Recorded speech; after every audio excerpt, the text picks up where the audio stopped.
الرجيم بسم الله الرحمن الرحيم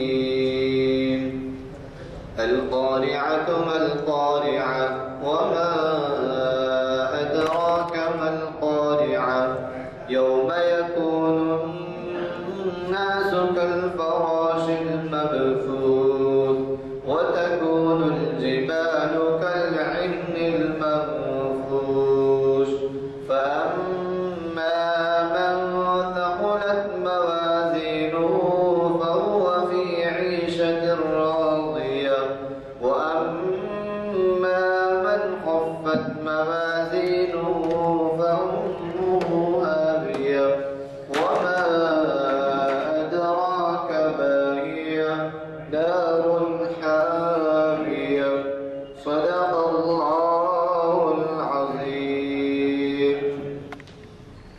کہ ہمارے درمیان ایک بہت بڑے اسلامک اسٹڈیز اسکالر پروفیسر سید جہانگیر تشریف فرمائے. انہوں نے ہمارے ہاں کئی محافل کو مخاطب کیا ہے، لیکن اس کا سلسلہ کچھ دنوں سے بند تھا. اللہ کا شکر ہے کہ وہ آج ہمارے درمیان ہے. حضرات، میں یہ بھی عرض کر دوں کہ ان کی صلاحیتوں کے اعتبار سے وہ کئی دینی محافل میں بلائے جاتے ہیں، اور یہی نہیں بلکہ جو حضرات اخبار بینی اور رسالجات کا مطالعہ کرتے ہیں وہ واقف ہیں کہ ان کی تحریرات، ارشادات، تقاریر، واعظ بیان یہ جو ہے بہت ہی نمایاں طور پر اخبارات میں شائع ہوتے ہیں. ہمیں خوشی ہے کہ ان کی صحبت ہمیں نصیب ہوتی ہے، جبکہ یہ قول ہے کہ علماء کی ایک پل کی صحبت جو ہے وہ ہزارہ اس کی عبادت رکھ کر درجہ رکھتی ہے. حضرات، آج انہوں نے ہمیں جو عنوان دیا ہے 12 ربیع الاول اور امت مسلم. 12 ربیع الاول آپ بتانے کی مجھے چلنا ضرورت نہیں ہے کہ ابھی ہم ایسے مہینے سے گزرے ہیں جو بابرکات والا رہا، اور اس میں 12 ربیع الاول کے سلسلے میں کئی جگہ سیمینارز ہوئے، کانفرنسز ہوئی، جلسے ہوئے اور مختلف پروگرامز سے ہم کو استفادے کا موقع تھا. یہ تاریخ اسلام کے 807ویں نشست جامع مسجد عالیہ گن فاؤنڈری کے کانفرنس ہال میں آج بتاریخ 30 دسمبر 2017 مطابق 11 ربیع الثانی 1439 ہجری بروز ہفتہ بعد نماز عصر منعقد ہو گئی ہے. مجھے قوی توقع ہے کہ وہ ہمیشہ کی طرح ہم ان کے علمی صلاحیتوں سے استفادہ کریں. آپ کو تو معلوم ہے کہ ہم اپنے سے عنوان نہیں دیتے، بلکہ ہم مقرر صاحبین سے عنوان کر کے خواہش کرتے ہیں، اور جب وہ عنوان اپنی طرف سے دیتے ہیں تو ظاہر ہے اس کے ساتھ اس طرح سے انصاف کرتے ہیں کہ وہ بہت ہی تیاری کے ساتھ آتے ہیں.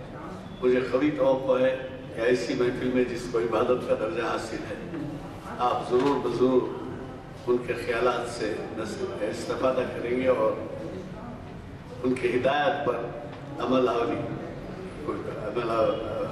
پیروی کریں گے. اور دوسری چیز یہ عرض کر رہا تھا، پھر میں ایک دفعہ آپ سے گزارش کرتا ہوں کہ شب محمدی کے پروانے جو اس محفل میں بہت ہی پابندی سے شرکت کیا کرتے تھے، ہماری محافل میں کرتے ہیں، انہوں نے یہ ویب سائٹ کا انتظام کیا ہے، اور یہ ویب سائٹ ہر پرچے پہ لکھا ہوا ہے. ایسے افراد جو اپنے گھروں کے لوگوں کو نہیں لا سکتے، خواتین کو نہیں لا سکتے، طلباء کو نہیں لا سکتے، وہ کم از کم اس ویب سائٹ کو، جبکہ ویب سائٹ کرکٹ میچز کے لیے اور کھیل تماشوں کے لیے، اسپورٹس کے لیے استعمال ہوتا ہے. یہ ویب سائٹ ضرور دکھائیے، گھر میں بیٹھیے اور ویب سائٹ لگا کے ان کو اس سے استفادے کا موقع فراہم کیجیے. ظاہر ہے کہ آنے جانے میں بہت زیادہ مشکلات ہیں، آج کل ٹریفک کا پرابلم ہے، سواریوں کا پرابلم ہے، لیکن یہ ہے کہ اس پرابلم کو خطۂ نظر اگر ہم دیکھیں تو ہم گھر میں بیٹھے اور یہ سے استفادہ نہ کریں تو بہت ہی مایوب بات ہے کہ اتنے اہم خطابات جو یہ وہ حضرات ہیں جو باہر بیرون شہر سے باہر بلائے جاتے ہیں تو بہت ہی زیادہ تواضع کی جاتی ہے، آنے جانے کے خرچ دیے جاتے ہیں اور بڑے بڑے ہوٹلوں میں ٹھہرایا جاتا ہے، لیکن ہم یہاں صرف ان کے والہانہ خدمات سے استفادہ کرتے ہیں۔ اندازہ ہے آپ کو کہ والہانہ خدمات کے کیا معنی ہوتے ہیں بلا معنی، اور اس سے بھی اگر ہم استفادہ نہ کریں تو مایوب بات۔ تو میں آج کے ہمارے مفتی صاحب کو سے گزارش کرتا ہوں کہ وہ شہ نشین پر تشریف لائیں اور ہمیں اپنے خطاب سے استفادے کا موقع دیں۔ بشریہ وصلاة الله وسلامه الأتمان الأكملان على سيدنا ونبينا وشفيعنا وحبيبنا مولانا محمد وعلى آله وصحبه أفضل صلوات وعدد معلومات وبارك وسلم. قال سبحانه وتعالى: أعوذ بالله من الشيطان الرجيم. إن الله وملائكته يصلون على النبي يا أيها الذين آمنوا صلوا عليه وسلموا تسليما. اللهم صل على سيدنا شفيعنا ونبينا مولانا محمد وعلى آله وصحبه أفضل صلوات وعدد معلومات وبارك وسلم. قال تعالى في مقام آخر: أعوذ بالله من الشيطان الرجيم. وإذ أخذ الله ميثاق النبيين لما آتيتكم من كتاب وحكمة ثم جاءكم رسول مصدق لما معكم لتؤمنن به ولتنصرنه قال أأقررتم وأخذتم على ذلكم إصري قالوا أقررنا قال فاشهدوا وأنا معكم من الشاهدين. وقال سبحانه وتعالى في مقام آخر في شأن حبيبه: أعوذ بالله من الشيطان الرجيم. لقد من الله على المؤمنين إذ بعث فيهم رسولا يتلو عليهم آياته ويزكيهم ويعلمهم الكتاب والحكمة وإن كانوا من قبل لفي ضلال مبين. صدق الله العظيم وصدق رسوله النبي الكريم. وقال في مقام آخر: أعوذ بالله من الشيطان الرجيم.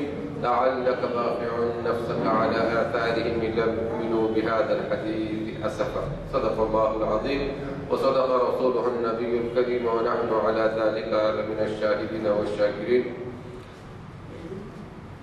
عزیزان گرامی، بزرگوں اور دوستوں،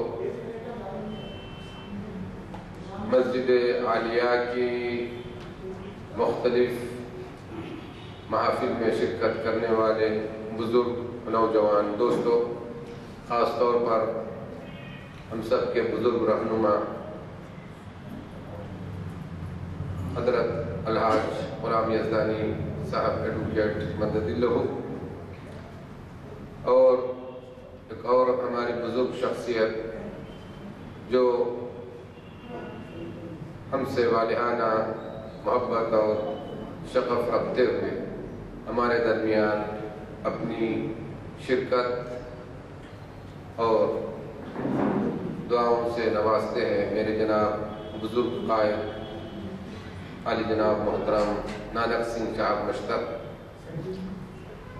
جو ہماری محفلوں کو اپنی آمد اور اپنی موجودگی سے انسانیت کے درس کو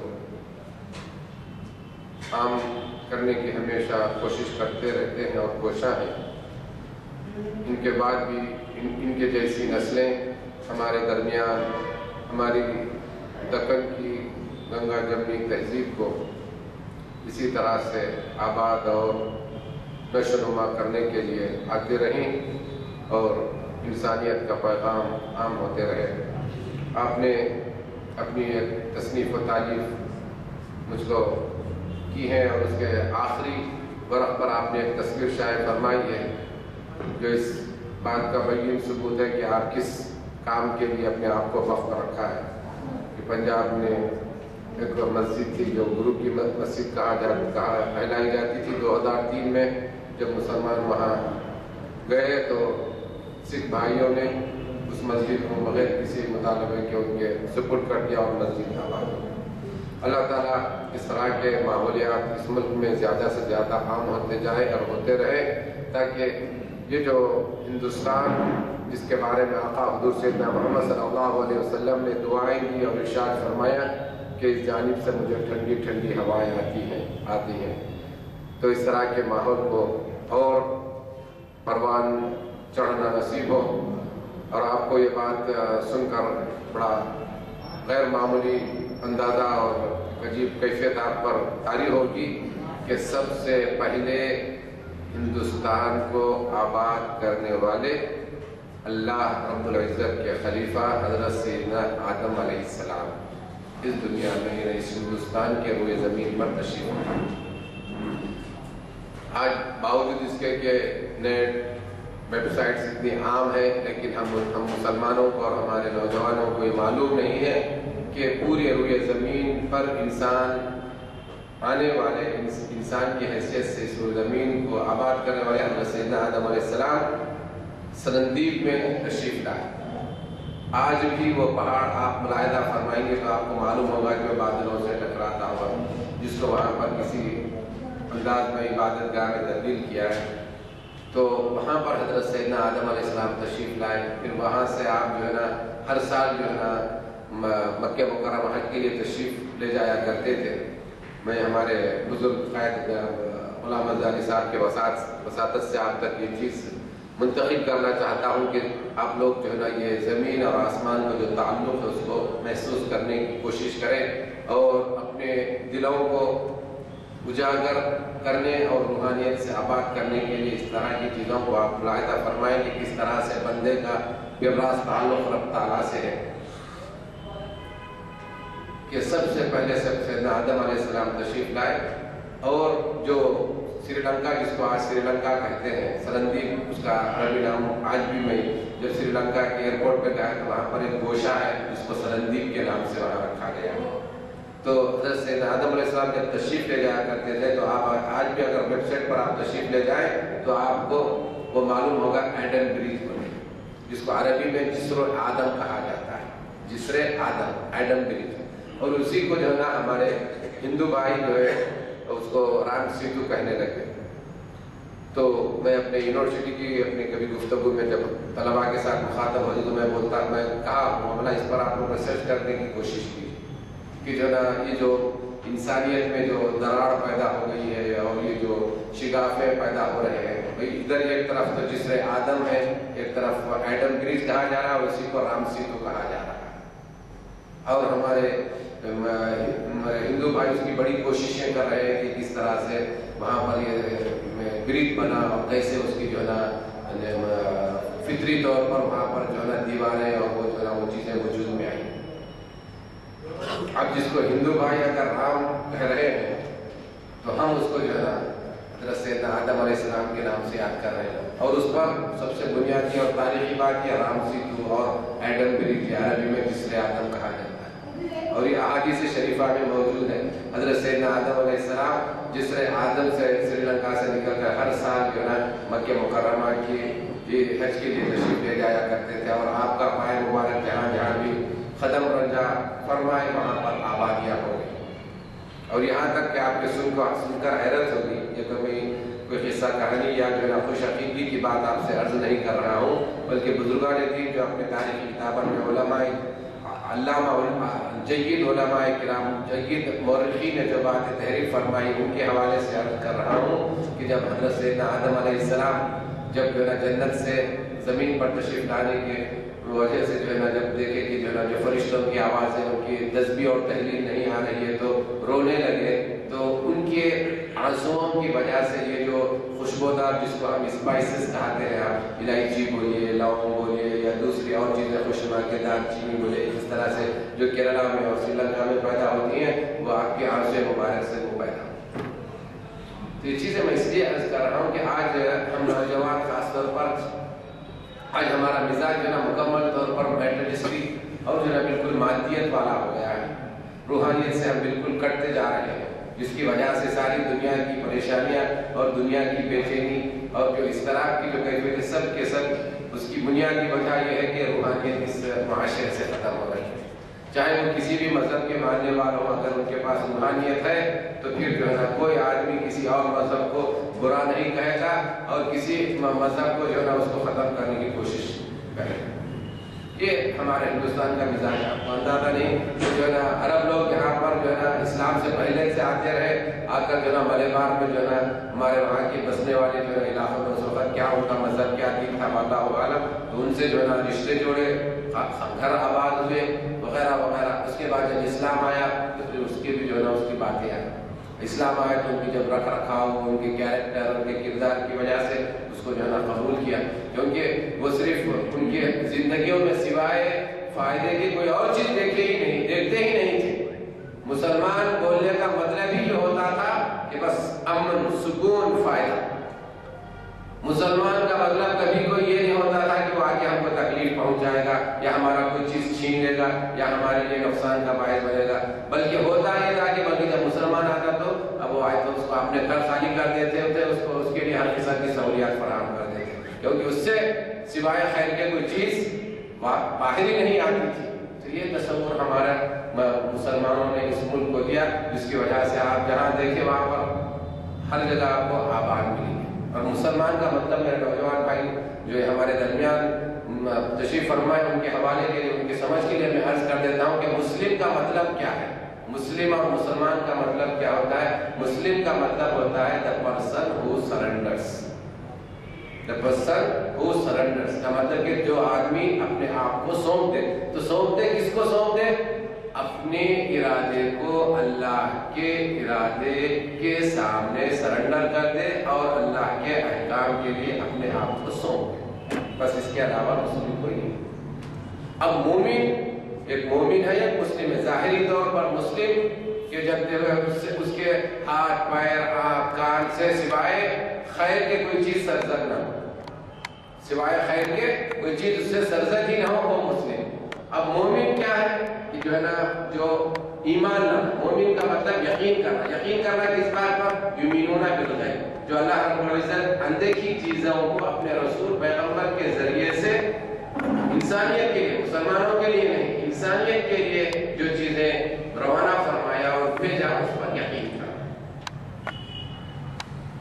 ایسی بہت ساری باتیں آپ کو مختصر باتیں عرض کروں. آقا حضور سیدنا محمد صلی اللہ علیہ وسلم نے ارشاد فرمایا, میں تم کو جس طرح سے سامنے سے دیکھتا ہوں میں پیچھے سے بھی دیکھتا ہوں. کیا فرمائیں گے؟ تو بہرحال بزرگوں اور دوستوں, اپنے مقصد اور مطلب کی گفتگو کی طرف آتا ہوں. میں آپ کے سامنے مختلف آیات شریفہ کی تلاوت کا شرف حاصل کیا. سب سے پہلے جو آیت شریفہ کی تلاوت آپ کے سامنے کی گئی,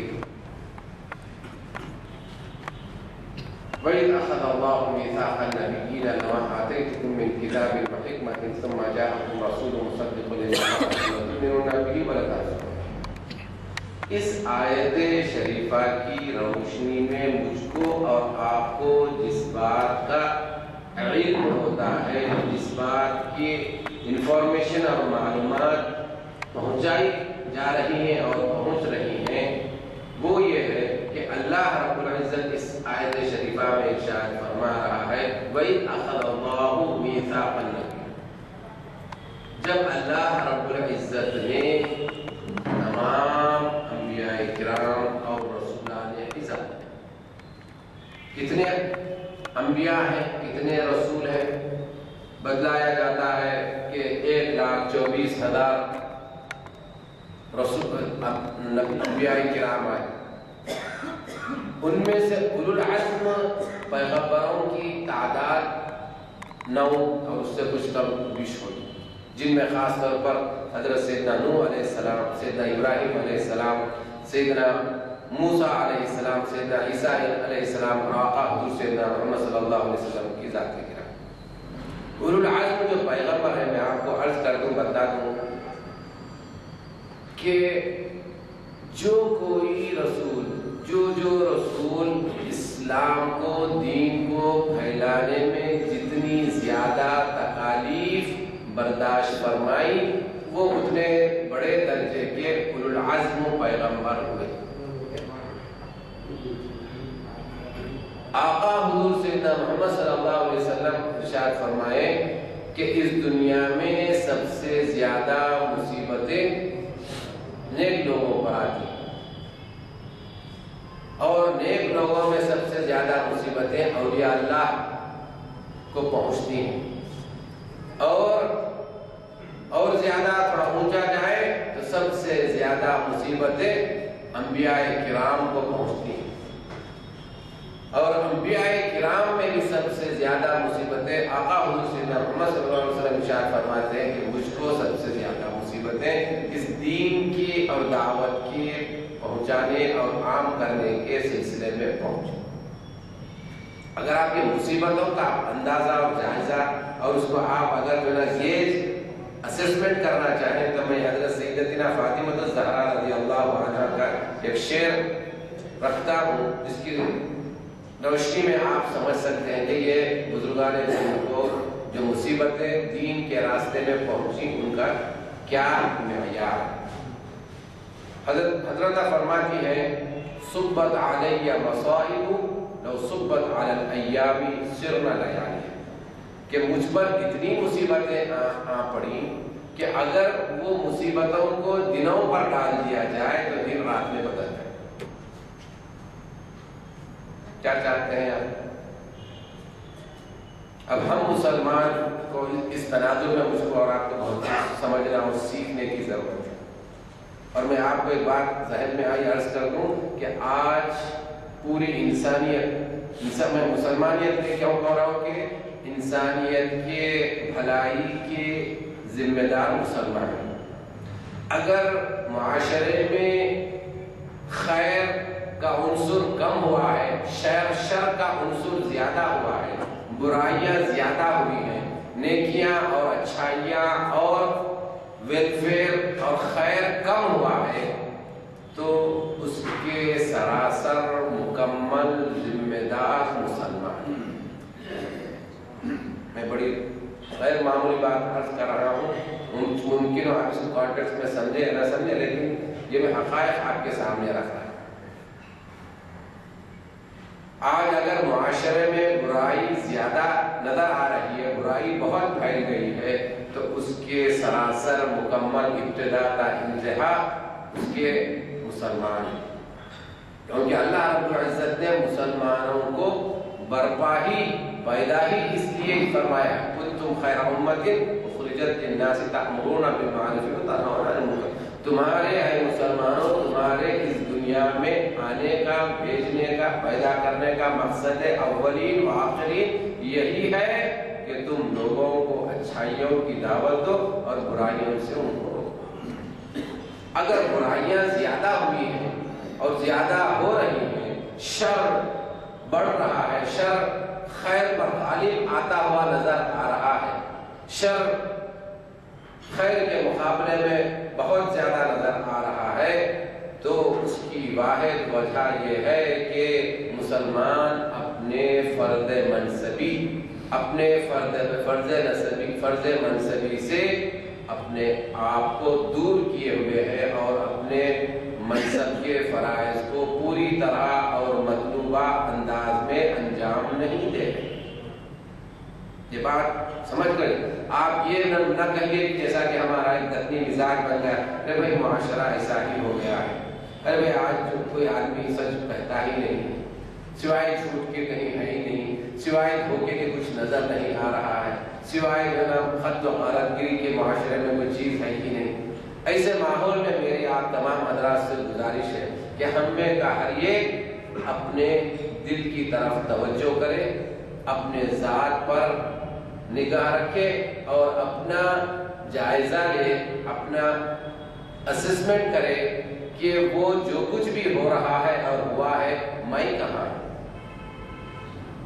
کیا میں خیر کو پنپنے میں مدد کر رہا ہوں یا شر کو پھیلنے میں مدد کر رہا ہوں؟ خیر کو پھیلنے میں مدد کر رہا ہوں، شر کے مدد کرنے میں پھیل رہا ہوں۔ آپ دوسروں کو مت دیکھیے دوسرا کیا کر رہا ہے، میں اور آپ کیا کیے۔ آپ کچھ کریں یا نہ کریں، اگر کوئی آدمی خیر کا کام کر رہا ہے اس کے ساتھ جڑ جائیے، آپ ہاتھ ہلائیے نہ پیر ہلائیے، وہ آپ کی جانب سے خیر کی مدد ہے۔ جو آدمی شر کو پھیلا رہا ہے، آپ اس کے زبان کھولیے نہ کھولیے، آپ اس کی ہاتھ پیر سے کی مدد کیجیے نہ کیجیے، خالی آپ اس کے ساتھ اٹھے اور بیٹھے تو آپ شر کی مدد کرنے والوں میں سے ہو گئے۔ معاشرہ میرا کہاں ہے اس کا ہر ایک کو جانتا رہنے کی. آج میں اپنے طلباء سے خاص طور پر عرض کر رہا ہوں, یہ اس کانٹیکس میں نہیں لیکن ایک بات ذہن میں آئی تو عرض کر رہا ہوں میں اپنے مسلمان بھائیوں سے خاص طور پر, اور جتنے بھی یہاں تشریف لاتے ہیں کوئی عام آدمی نہیں ہوتے, کیونکہ اس علاقے میں جو بھی بس کچھ اپنے کاروبار اور یا جو بھی اپنے علمی یا جو بھی اکیڈمک مصروفیات ہوتے ہیں وہ حضرات ہوتے ہیں, کچھ وقت کے لیے یہاں بھی تشریف لا لیتے ہیں. میرا اپنا شخصی بات جو دل میں آئی وہ آپ کے سامنے رکھ رہا ہوں. میرے سامنے بزرگ حضرات بھی ہیں, وہ بھی اپنے اس بات کو شیئر کر سکتے ہیں مجھ سے, آپ جو ہے نا انٹریکٹ فرما سکتے ہیں.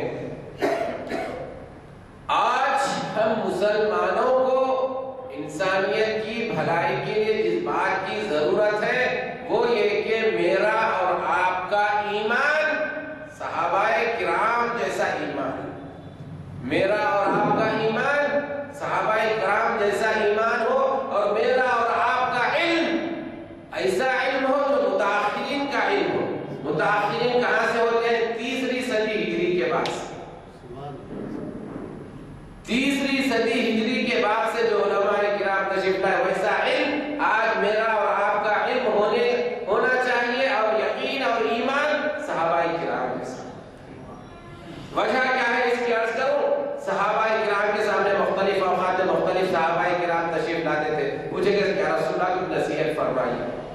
بس 1-2 باتوں کی فرمائی, اتنی وضاحت کے ساتھ یا رسول اللہ صرف 2 باتیں کی بات نصیحت کہ جس کے بعد پھر میں جو ہے نا گمراہ نہ ہو جاؤں اور میں جنت میرا ٹھکانہ ہو جائے.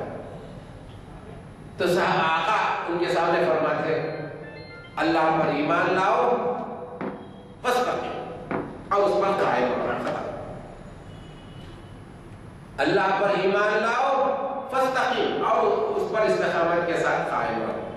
استقامت کی بات کیا ہے بڑی تفصیلی گفتگو ہے, وہ آپ کے سامنے اتنے کم وقت میں رکھنے کی گنجائش نہیں ہے. استقیم کا مطلب بس مختصر انداز میں یوں سمجھیے کہ آدمی اپنے نفس کو ٹھوکر مار دے, بس اللہ کی اطاعت پر حرص کرے, اللہ کی اطاعت کو اپنا زندگی کا مقصد بنائے. یہ استقامت, اور استقامت کوئی عام چیز نہیں ہے. آقا حضور سیدنا محمد صلی اللہ علیہ وسلم نے ارشاد فرمایا شیبتنی ہود, کہ مجھے سورہ ہود نے مجھے جو ہے نا بوڑھا بنا دیا, مجھے بوڑھا بنا. سرکار فرما رہے خود قرآن مجید ایک ایسی چیز ہے جس کے بارے میں خود قرآن مجید ارشاد فرماتا ہے لو انزلنا هذا القرآن على جبل لرأيته خاشعا متصدعا من خشية الله. کیا ہے مسلمانوں غور سے سنو, اگر یہ جو قرآن مجید ہے یہ کوئی کتاب جیسی بات نہیں ہے. اگر اس قرآن مجید کی عظمت, اس میں جو گہرائی اور گہرائی ہے, ان گہرائی اور گہرائی اور اس میں موجود جو حکمتیں ہیں, اگر کسی مضبوط ترین پہاڑ پر, بڑے سب سے مضبوط ترین اور سخت پہاڑ پر اگر نازل کر دیے جائیں تو وہ اللہ کی خشیت اور خوف سے ریزہ ریزہ چور چور ہو جائے. آقا اتنے بڑے قرآن مجید کے سلسلے میں بھی یہ نہیں فرمایا کہ مجھے شیبت نہیں, باوجود اس کے کہ آپ کے جب وحی نازل ہوتی صحابہ کرام نے ارشاد فرمایا کہ اگر آقا حضور صلی اللہ علیہ وسلم کے پائے مبارک یا یہ پائے مبارک کے نیچے اگر پیر ہوتا تو ہم ایسا محسوس کرتا کہ کسی میخ کی وجہ سے ہم زمین میں دھسے جا رہے ہیں. یا قرآن مجید ایسے حالات کے باوجود آقا فرما رہے ہیں شیبتنی ہود, سورہ ہود کی وجہ سے میں بوڑھا ہو گیا. ارے اتنی فکر میں ہو گئے کیا؟ تو کون سی صرف ایک آیت شریفہ اللہ رب العزت نے آپ سے خطاب فرماتے ہوئے ارشاد فرمایا فاستقم کما امرت, فاستقم کما امرت. اے حبیب صلی اللہ علیہ وسلم جیسا آپ کو حکم کیا گیا اور اس پر آپ استقامت سے قائم رہیے. تو میرے بھائیوں بزرگوں اور دوستوں مطلب ہے کہ اللہ نے جو حکم فرمایا بس اس کو اٹل سمجھ کر نہ اس سے ادھر جائیے نہ ادھر جائیے, بس اسی پر قائم رہیے. یہ ہے استقامت. اسی کی ہم صبح و شام دعا کرتے رہتے ہیں سورہ فاتحہ میں, ہر نماز میں اهدنا الصراط المستقیم. ہم ترجمہ تو جو نا سیدھے راستے کا کرتے ہیں, لیکن عارفین بزرگان دین جو اس کا ترجمہ کرتے ہیں اس مستقیم کا مطلب استقامت. سیدھا راستہ کب آئے گا آپ کو؟ جب آپ استقامت پر قائم رہیں گے. یہ چیز سمجھنے کی. تو میرے بھائیوں بزرگوں اور دوستوں میرے لیے مسئلہ یہی ہے کہ جب زیادہ ہو جائے تو بس مختلف باتیں آپ کے سامنے رکھنا پڑتا ہے, کیونکہ آج میں محسوس کر رہا ہوں, میں حضرت بزرگ ہمارے قائد سے عرض کروں کہ آج جو سب سے بڑی کمزوری آج ہم مسلمانوں کی ہے, آج علم کی کمی نظر آ رہی ہے. آج علم کی کمی، جتنے بھی حالات اس وقت ہمارے سامنے ہیں اور ہم جس سے دوچار ہیں، ہم جس سے جوجھ رہے ہیں، اس کی واحد وجہ، واحد مسئلہ علم کی کمی ہے، علم کی کمی ہے۔